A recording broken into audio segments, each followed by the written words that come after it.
नमस्कार दोस्तों। स्वागत है एक बार फिर से आप सभी लोगों का हमारे इस YouTube चैनल पे। मैं हूं अंशुल त्रिपाठी और डेली करंट अफेयर्स के इस फ्रेश सेशन में आप सभी लोगों का एक बार फिर से हार्दिक स्वागत करता हूं। आई होप सभी की होली बहुत अच्छी रही होगी, सभी ने बहुत अच्छे से इस त्योहार को मनाया होगा। अब वापस फिर ट्रैक पे आने का टाइम आ गया है। आप सभी लोगों को अपनी स्टडीज पे फिर वापस आ जाना है, क्योंकि फिर एग्जाम्स आप लोगों के पास और नजदीक आते जा रहे हैं। ठीक है, तो आज हमारे पास डेट है 10th मार्च 2023 और 10 तारीख के जितने भी इम्पोर्टेंट आर्टिकल्स हैं, जितने भी इम्पोर्टेंट एडिटोरियल हैं, आप सभी लोगों के लिए इस सेशन में हम सभी लोग लेके आ गए हैं। तो सेशन को स्टार्ट करते हैं जैसे हम हमेशा करते हैं, एक मोटिवेशनल कोट के साथ। तो आज भी उसी तरह करेंगे। आज का मोटिवेशनल कोट कुछ इस प्रकार से है: life is like riding a bicycle, to keep your balance you must keep moving. Life क्या है? बाइसिकल राइड, साइकिल चलाने जैसा हिसाब किताब है। अगर आप कंटिन्यूअसली एक कांस्टेंट स्पीड से चल रहे हो तो आपकी लाइफ बैलेंस है। अगर आप बहुत तेज जा रहे हो तो भिड़ने का डर है, और अगर आप बहुत स्लो हो या फिर रुके हुए हो तो आपका बैलेंस ही नहीं बनेगा। तो नॉर्मल सी बात है, आपको अपनी लाइफ में क्या ध्यान रखना है? आपको एक कंसिस्टेंसी से, आपको किसी डायरेक्शन में किसी इसलिए कह रहा हूं क्योंकि आपकी अपनी अपनी डायरेक्शन फिक्स होंगी। ठीक है, तो एक किसी डायरेक्शन में कंटिन्यूअस कंसिस्टेंसी से क्या करना है? बढ़ते रहना है।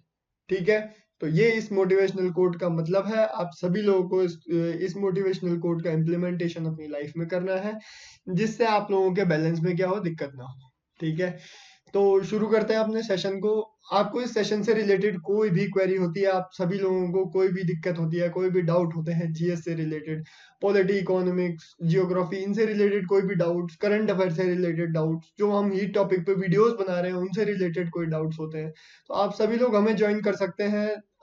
त्रिपाठी अंशुल अंडरस्कोर मेरी इंस्टाग्राम आईडी है। आप सभी लोग अगर इंस्टाग्राम यूजर्स नहीं है तो आप सभी लोग मुझे मेल कर सकते हैं त्रिपाठी अंशुल 642@gmail.com पे।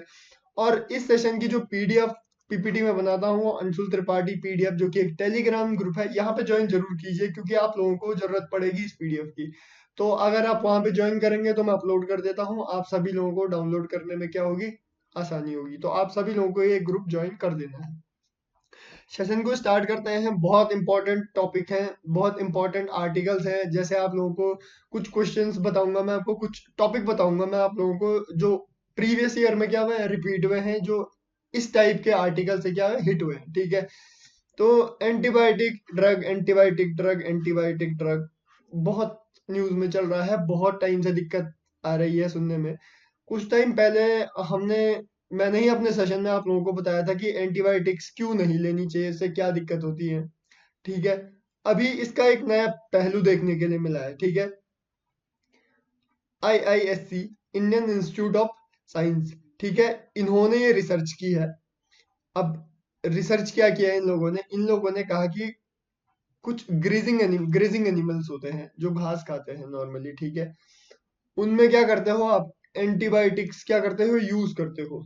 जैसे दुधारू पशु होते हैं, उनमें दूध के लिए, या फिर उनकी कोई डिजीज है उनको क्योर करने के लिए आप हाई एंटीबायोटिक्स, हार्ड एंटीबायोटिक्स का यूज करते हो।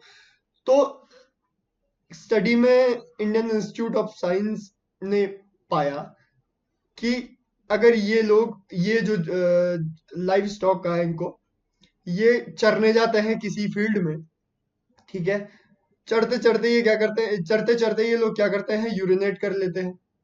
ठीक है, इनका जो मल मूत्र होता है उससे दिक्कत हो रही है। अब दिक्कत किसको हो रही है? सॉइल को दिक्कत हो रही है। ठीक है, आप सभी लोग जानते हैं कि सॉइल में थोड़ा अपना एक फिक्स नंबर, ठीक है, क्या होता है? कार्बन कंटेंट लगभग सभी चीजों में होता है, लेकिन सॉइल में अपना क्या, फर्टिलिटी को स्टेबलाइज रखने के लिए क्या होता है? कार्बन कंटेंट होता है। ठीक है, अब ये यूरिनेशन की वजह से क्या हो रहा है कि ये कार्बन कंटेंट है वो लो हो रहा है दिन प्रतिदिन। सॉइल का जो कार्बन है, जिसकी वजह से सॉइल एक्चुअल में फर्टाइल होती है, वो कार्बन काउंट क्या हो रहा है? धीरे धीरे कम हो रहा है। देखो क्या उल्टा प्रोसेस है ना, कि घर में आप देखते हो जनरली क्या करते हैं कि लोग गाय भैंसों का गोबर, जो पालतू पशु है उनका गोबर या मूत्र उठा के क्या करते हैं? खेतों में डालते हैं ताकि फर्टिलिटी बढ़े। लेकिन अब क्या हो रहा है कि इंसान लालची हो गया है, दूध के लिए या फिर अलग अलग चीजों के लिए एंटीबायोटिक्स का यूज कर रहे हैं, पशुओं में भी। उसकी वजह से क्या दिक्कत हो रही है कि ये जो गोबर तक है ये भी फर्टाइल नहीं रह गया, इसकी वजह से सॉइल को दिक्कत हो रही है। तो सबसे बड़ा पॉइंट ये है। अब इंडियन इंस्टीट्यूट ऑफ साइंस ने क्या किया है, इसने ये रिसर्च की है किस किस पे। इन्हें देखा कि एक ही फील्ड है, वहां पे पेट एनिमल्स, दुधारू पशु क्या करने जा रहे हैं, पालतू जानवर क्या करते हैं, चरने जा रहे हैं, ये भी सेम प्रोसेस है। और एक फील्ड है जहां पे वाइल्ड एनिमल जा रहे हैं चरने के लिए। तो वाइल्ड एनिमल का जो मल मूत्र है उससे तो सॉइल की फर्टिलिटी बूस्ट हो रही है, बढ़िया हो रही है। लेकिन पेट एनिमल्स जो है उनकी वजह से क्या हो रहा है, उनकी नहीं, उनमें एंटीबायोटिक्स की वजह से क्या हो रहा है, सॉइल की जो फर्टिलिटी है वो डे बाय डे क्या हो रही है, डाउन जा रही है। ठीक है, तो ये सबसे बड़ा क्या है, पॉइंट है, ये सबसे बड़ा दिक्कत है। आपको एंटीबायोटिक से रिलेटेड मैंने ह्यूमंस में भी आप लोगों को एक सेशन में बताया था कि आप एंटीबायोटिक्स खाते हो, ठीक, एंटीबायोटिक्स खाते हो आप, सबसे पहले तो अगर आपको 6 दिन की एंटीबायोटिक्स दी है प्रॉपर, आप 2 दिन में ही ठीक हो गए, तो आप 6 दिन का कोर्स कंप्लीट नहीं करते हो। ठीक है, तो जो बैक्टीरिया वायरस होता है वो आपकी बॉडी में रेजिडेंसी पैदा कर देता है क्या, इस एंटीबायोटिक के प्रति। तो कल के दिन अगर आपको फिर बुखार आ गए तो ये एंटीबायोटिक आप पे अब काम नहीं करेगी, इससे हार्ड वाली करेगी। तो एक सबसे पहली गलती, वैसे तो छोटी मोटी चीजों पे एंटीबायोटिक्स ना खानी चाहिए ना पशुओं को देनी चाहिए। ठीक है, बहुत सारी चीजें, बहुत सारे ऑल्टरनेट हैं, एंटीबायोटिक से अच्छी चीज नहीं है बिल्कुल। तो ये प्रॉपर रिसर्च आप लोगों के सामने आई है। अभी प्रीवियस ईयर आपने सुना होगा क्या, आपने एक वर्ड सुना होगा, blue carbon. Blue carbon previous year paper में आया हुआ था। ब्लू कार्बन भी ऐसे ही टॉपिक से पिक किया गया था कि एक जो ओशन होता है उसमें भी अपना एक फिक्स नंबर, फिक्स सर्टेन क्या होती है, कार्बन की मात्रा होती है। ठीक है, अलग अलग चीजों में। ठीक, तो इसी चीज को उन्होंने कोट करके दे दिया ब्लू कार्बन। ऐसे ही करके कल के दिन आपके पास एग्जाम में ये सॉइल से रिलेटेड दे देगा, लाइव स्टॉक से रिलेटेड कुछ टॉपिक या कुछ क्वेश्चंस बना के दे देगा। आप लोगों को इस टॉपिक से गो थ्रू होना इंपॉर्टेंट है। ठीक है, तो ये रिसर्च है आप सभी लोगों के सामने, और ये एंटीबायोटिक का नाम है टेट्रासाइक्लिन। ठीक है, टेट्रासाइक्लिन है। और किसने ये रिसर्च की है, इंडियन इंस्टीट्यूट ऑफ साइंस। मैं बार बार बोल रहा हूँ, आप लोगों को अंडरलाइन नोटिस करना है। ठीक है, तो ये प्रॉपर क्या है, सिनेरियो है जो मैंने आप लोगों के साथ क्या क्या डिस्कस किया। ठीक है, नेक्स्ट टॉपिक पे आते हैं। नेक्स्ट टॉपिक थोड़ा इंपॉर्टेंट है आप लोगों के एथिकल डेवलपमेंट से रिलेटेड, थोड़ा आप लोगों के रेशनल डेवलपमेंट से रिलेटेड। आप लोग सोचना सीखोगे इस आर्टिकल को पढ़ने के बाद कि हम ये नॉर्मल चीजें तो सोचते ही नहीं थे लेकिन होती है। ठीक है, अभी देखो क्या हो रहा है, हम सभी लोग देखते हैं कि हमारा जो इस साल का यूनियन बजट आया उसमें हमने देखा पीएम गति शक्ति, गति शक्ति मैंने भी अपने सेशन में पढ़ाया, काफी हाईलाइट है। अब हाईलाइट रहा क्यों, गति शक्ति क्या चीज है, ये रेलवे से रिलेटेड है। आप सभी लोग जान रहे हैं कि इस बार के बजट में हमने देखा कि इंफ्रास्ट्रक्चर को हमने काफी सपोर्ट किया है। ठीक है, बजट में इंफ्रास्ट्रक्चर डेवलपमेंट को काफी सपोर्ट किया गया है। ठीक, अब इसमें भी इंफ्रास्ट्रक्चर सपोर्ट में भी रेलवे एक ऐसा डिपार्टमेंट है जिसको थोड़ा एक्स्ट्रा पुश दिया गया। क्यों, आप देखते हो हमारे यहाँ जनरली सबसे ज्यादा ट्रांसपोर्ट बाय रोड होता है। ठीक है, बाय रोड होता है, इससे क्या क्या दिक्कत है, रोड से ट्रांसपोर्ट होने सबसे पहले तो इतना हैवी व्हीकल रिस्की होता है भाई। ठीक है, रोड है, मार्केट एरिया से भी जाना पड़ता है, हर जगह तो बाईपास वाली सुविधा नहीं है, फ्लाईओवर वाली सुविधा नहीं है। ठीक, अगर यही लोकल्स में आपको सामान पहुंचाना है तो आपको बड़ा कंटेनर, कितने चक्कर लगाओगे। ठीक है, अगर आपको कन्वीनियंट बनाना है तो आपको बड़ा जो ट्रक है प्रॉपर वो लेके आना पड़ेगा सामान के। उससे क्या दिक्कत होती है, जाम भी लगता है जी, सामान दूर से आता है तो टाइम भी लगता है, टाइम भी कंज्यूम होता है, ज्यादा टाइम होता है। सामान क्या होता है, थोड़ा टूट फूट भी जाता है, डैमेज भी हो जाता है। ये सब चीजें देखने के लिए मिल रही थी। अब इसका ऑल्टरनेट है हमारे पास क्या, रेलवे। ठीक है, रेलवे से हम ट्रांसपोर्ट कर सकते हैं, अच्छे से कर सकते हैं।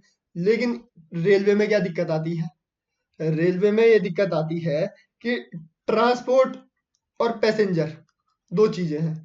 ठीक है, एक तो मालगाड़ी है जो सामान ढोती है इधर उधर इधर उधर, एक है पैसेंजर को इधर उधर ले आने वाली।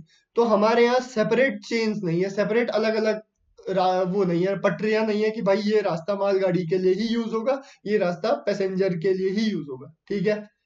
अब इससे क्या होता है कि प्रेफरेंस मिलती है पैसेंजर ट्रेन को, कि भाई पैसेंजर्स को टाइमली पहुंचना है, तो वो किसको मिली प्रेफरेंस? पैसेंजर ट्रेन को मिली। अब यहाँ पे जो ये माल ढोने वाली, ट्रांसपोर्ट करने वाली ट्रेन है, इनको दे दिया इन्होंने 5 से 10 दिन का हॉल्ट, भाई आप 10 दिन रुको। तो भाई इसमें क्या हो गया, टाइम ज्यादा लग गया, लग गया टाइम ज्यादा लग गया। कन्वीनियंट कहाँ हम ढूंढ रहे थे, कहाँ उल्टा पड़ गया। तो एक सबसे बड़ी दिक्कत क्या है ट्रेन में ये। तो इसके लिए ही क्या कर रहे हैं, जो ये जो ट्रांसपोर्ट वाली ट्रेन है, इनके लिए क्या है, इनके लिए अलग रूट बनाने का प्रपोजल है, फर्स्ट ऑफ ऑल। दूसरा, इनका जो टाइम टेबल है उसको स्केड्यूल करने का प्रपोजल है, ठीक, कि ये टाइम पे चलेंगी तो यही ट्रेन चलेंगी, ये सामान ले जाने वाली गाड़ी का टाइम है, ये माल ढोने वाली गाड़ी का टाइम है, ठीक है। ये दो चीज क्या की गई है आर्टिकल में, हाईलाइट की गई है, आप लोगों को समझना जरूरी है। सिंपल सी बात है, हम लोग जनरली देखते हैं बाय रोड बहुत ज्यादा ट्रांसपोर्टेशन होता ही बाय रोड है लगभग। अब आप लोगों ने ये कभी सोचा नहीं होगा कि भाई बाय ट्रेन होता है, बाय ट्रेन भी होता है पर कंपैरेटिवली कम होता है, क्यों होता होगा? तो ये आप लोगों को नया पॉइंट मिला कि प्रेफरेंस का सवाल है, आपको प्रेफरेंस पैसेंजर ट्रेन को मिल जाती है, इस वजह से यहाँ नहीं हो पाता है। अब इसका ऑल्टरनेट क्या बताया मैंने, ऑल्टरनेट ये है कि भाई अब हमारे पास कोई समस्या है उसका समाधान तो करेंगे ना, तो यही हो सकता है कि हम क्या करें, जो ट्रांसपोर्ट वाली ट्रेन है उनके लिए सेपरेट चेन्स बनाएं, सेपरेट पटरियां बिछाएं, ठीक है। क्योंकि बजट जब अलॉट हुआ है तो बजट इन्हीं इंफ्रास्ट्रक्चर के डेवलपमेंट के लिए तो अलॉट हुआ है, ठीक है। तो ये सबसे बड़ी दिक्कत है। और चलो सब चीज इंफ्रास्ट्रक्चर पे भी नहीं, आपको कुछ चीजें शेड्यूल करनी होती है। आपके पास अगर आप पढ़ाई कर रहे हो, आपका टाइम टेबल सेट नहीं है, आज आपने कोई बुक निकाली, कल आपने कोई दूसरी बुक निकाली, तो वो पढ़ाई पढ़ाई में काउंट थोड़ा होती है। तो हर चीज इंफ्रास्ट्रक्चर पे ना डालते हुए भी आप अपना शेड्यूल भी फिक्स कीजिए कि आप इतने दिन इतने टाइम पे ये ट्रेन चलेंगी तो चलेंगी, ठीक है। ये सब क्या है, पॉइंट है हमारे पास, ठीक। देखिए, और हमने क्या किया है, हमने ये टारगेट लिया है कि जो ये रेलवेज हैं इसमें अभी 27% के आसपास क्या हो रही है, मूवमेंट हो रही है। मूवमेंट इन द सेंस कि ये 27% एक्टिव है। अब हमारा टारगेट क्या है, इसको 45% के आसपास क्या करना है, एक्टिव करना है, इंक्रीज करना है, ठीक है। तो ये सब कुछ है। इससे फायदे क्या होंगे भाई? फायदे तो सिंपल सिंपल सी बात है, अगर आप बाई ट्रेन जाओगे तो टाइम कम लगेगा, अगर शेड्यूल टाइम है बढ़िया से तो वो टाइम कम लगेगा, ऊपर से डैमेज कम होगा, ठीक है। ऊपर से ज्यादा कन्वीनियंट होगी आपको बाय रोड, आपको ट्रैफिक नहीं देखना पड़ेगा, ठीक है। गाड़ियां नहीं फंसेंगी इधर उधर। ये सब आपको क्या हो सकती है, फायदे हो सकते हैं, ठीक है। हमने इस टॉपिक का प्रॉपर ओवरव्यू देख लिया, लेकिन थोड़ा पीएम गति शक्ति के बारे में जानना भी थोड़ा इंपॉर्टेंट है, ठीक है। पीएम गति शक्ति क्या है? It aim to ensure the speed, speed माने गति, एंड पावर शक्ति, किसमें? Infrastructure projects in next 4 years, ठीक है। गति, स्पीड, पावर, शक्ति इन infrastructure project in next 4 year, ठीक है। 4 year के लिए है ये प्लान। समझ में आई ये बात? ठीक है, अच्छी बात है। इससे क्या होता है, हाँ, इससे एक इम्पोर्टेंट न्यूज है ये, आप इसको कोट कर सकते हो अपने नोट्स में, कि इससे क्या हुआ, कम से कम जो इंफ्रास्ट्रक्चर से रिलेटेड 16 मिनिस्ट्री है वो एक साथ बैठ के एक प्लेटफॉर्म पे क्या कर रही हैं, काम कर रही हैं, ठीक। और साथ साथ आप देखते हैं कि कुछ प्रोजेक्ट हैं जो स्टेट गवर्नमेंट के भी हैं, जो सेंट्रल गवर्नमेंट अलग चला रही है, उसके साथ क्या कर रहे हैं, इनकॉर्पोरेशन कर रहे हैं, ठीक है। इनकॉर्पोरेशन कर रहे हैं। अब देखते हैं उसमें जैसे जैसे क्या है, भारतमाला प्रोजेक्ट है, सागरमाला प्रोजेक्ट है, ठीक है। इनलैंड वाटरवेज प्रोजेक्ट है, ठीक। ये अलग अलग प्रोजेक्ट है जो इस पीएम गति शक्ति के साथ क्या हो रहे हैं, इनकॉर्पोरेशन हो रहा है जिनका, ठीक है। तो ये चीजें हैं आपको ध्यान में रखनी है। पीएम गति शक्ति बहुत इंपॉर्टेंट है आपके एग्जाम के परस्पेक्टिव से। 2021 का प्लान है, ठीक है। प्रोजेक्ट कितने का है? 100 लाख करोड़ का प्रोजेक्ट, 100 लाख करोड़ का प्रोजेक्ट है, बहुत बड़ा प्रोजेक्ट है, ठीक। तो इंपॉर्टेंट हो जाता है, जनरली न्यूज में बना हुआ रहता है, ठीक है। एक दिन पहले भी मैंने आप लोगों को थोड़ा हिंट दी थी इसके बारे में, आज तो डिटेल एनालिसिस हो गया, ठीक। तो इतना ही आप लोगों के लिए अभी एग्जाम के पर्सपेक्टिव से इंपॉर्टेंट है, आप लोगों को इतना ही ध्यान रखना है, ठीक है। तो ये हमारे पास आज के कुछ आर्टिकल्स थे। आई होप आपने ये सेशन एंजॉय किया होगा। अगर आपको इस सेशन से रिलेटेड कोई भी डाउट होता है तो प्लीज यहाँ पे आप आइए और वो डाउट क्लियर करवा सकते हैं आप। हम लोग आपके डाउट्स क्लियर करने के लिए हमेशा अवेलेबल रहते हैं, ठीक है? क्योंकि डाउट्स ऐसा होता है ना कि इंसान को डाउन करता है कि भाई यार मेरे को अभी ये आइडिया ही नहीं आ रहा है, मेरे कॉन्सेप्ट ही क्लियर नहीं है, तो क्या फायदा आगे पढ़ के। तो वही डाउट्स आप इंस्टेंट क्लियर कर लोगे तो आपको आगे बढ़ने में दिक्कत नहीं होगी, ठीक है? तो अगर आपको कोई भी दिक्कत होती है, हमेशा कहता हूँ इंस्टाग्राम पे आप लोग मुझे फॉलो कर सकते हैं, त्रिपाठी__ मेरी इंस्टाग्राम आईडी है। नहीं यूज करते हो अगर आप इंस्टाग्राम, तो आप सभी लोग मुझे मेल कर सकते हो tripathi_642@gmail.com पे, या फिर आप टेलीग्राम भी कर सकते हो। टेलीग्राम चैनल से आपको मेरी आईडी मिल जाएगी, लेकिन ये टेलीग्राम चैनल का पीडीएफ है। टेलीग्राम चैनल है अंशुल त्रिपाठी पीडीएफ। आप सभी लोगों को इसको जरूर फॉलो करना है ताकि आप सभी लोग ये नोट्स डाउनलोड कर पाओ, ठीक है? तो बच्चों, पढ़ाई को बहुत कंसिस्टेंसी के साथ करते रहिए, क्योंकि त्योहार निकल चुके हैं, अब पढ़ाई का त्योहार आ गया है। असली एग्जाम वही है, असली त्योहार। एक बार सेटल हो जाओगे, उसके बाद तो सारे त्योहार फिर बढ़िया ही लगते हैं, ठीक है? तो धन्यवाद।